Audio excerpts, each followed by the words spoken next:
Good morning all my dear students of class 3। तो चलिए आज हम व्याकरण किताब से नया पाठ करते हैं जिसका नाम है पर्यायवाची शब्द यानी कि सिनोनिम्स। तो पर्यायवाची शब्द का अर्थ होता है ऐसा शब्द जिसके अनेक अर्थ अनेक अनेक तरह से हम उसको बोल सकते हैं। प्रोनाउंसिएशन जो उच्चारण उसका भिन्न भिन्न का होता है लेकिन उसके मतलब एक ही होते हैं। जैसे कि आँख को हम नयन कहते हैं, नेत्र कहते हैं। उसी प्रकार आकाश को हम आसमान कहते हैं, गगन कहते हैं, नभ कहते हैं। तो उसी के बारे में चलिए हम जानते हैं। तो जैसे कि आप चित्र पर देख सकते हैं, इस lesson number 11 the name of the lesson is पर्यायवाची शब्द सिनोनिम्स। तो देखिए क्या लिखा है, शब्द भिन्न भिन्न पर अर्थ वही, पर्यायवाची की पहचान यही। मतलब शब्द अलग अलग होते हुए भी अर्थ एक ही समान रहता है, उसे ही हम पर्यायवाची कहते हैं। तो चलिए शुरू करते हैं आज का पाठ। तो देखिए इस चित्र में लिखा है कि माँ देखो चांद निकल आया। फिर और एक बच्चा क्या कह रहा है, मम्मी देखो चंदा मामा। और एक बच्चा दूसरे बिल्डिंग से कह रहा है, आज पूरा चंद्रमा निकला है। इंदु जानती हो तुम्हारे नाम का मतलब चांद होता है। तो देखिए यहाँ पर चांद को ही कितने अलग अलग नामों से कहा जा रहा है। चांद कोई कह रहा है चांद, कोई कह रहा है चंदा, कोई कह रहा है चंद्रमा, कोई कह रहा है इंदु। तो इसी के बारे में यह पाठ है पर्यायवाची। तो चलिए शुरू करते हैं। तो देखिए क्या लिखा है, चांद, चंदा, चंद्रमा, इंदु, ये सभी अलग अलग शब्द हैं पर इनका अर्थ समान है और ये एक ही वस्तु के बारे में बता रहे हैं। ऐसे शब्दों को पर्यायवाची या समानार्थी शब्द कहते हैं।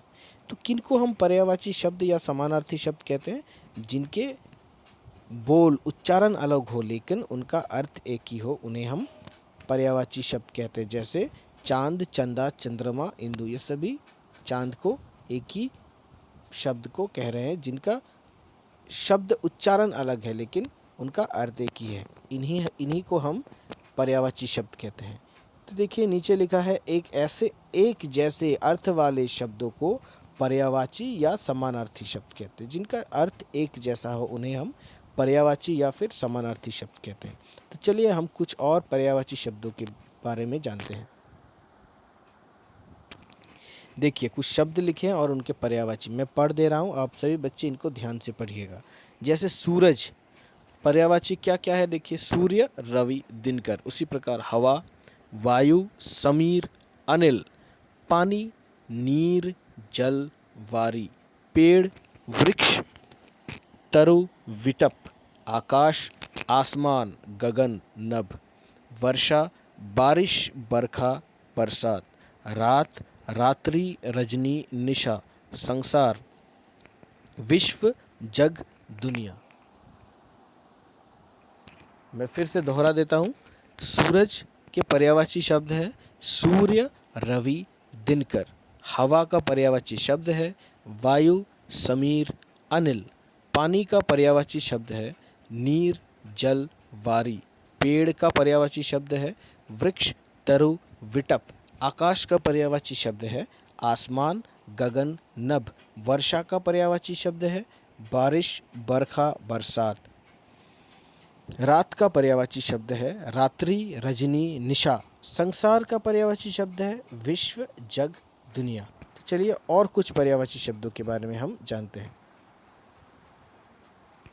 आग, आग का पर्यायवाची शब्द है अग्नि, अनल, पावक। उसी प्रकार घर का पर्यायवाची शब्द है गृह, आलय, सदन। पहाड़ का पर्यायवाची शब्द है पर्वत, गिरि, नग। पक्षी का पर्यायवाची है पंछी, खग, विहग। फूल का पर्यायवाची शब्द है पुष्प, सुमन, कुसुम।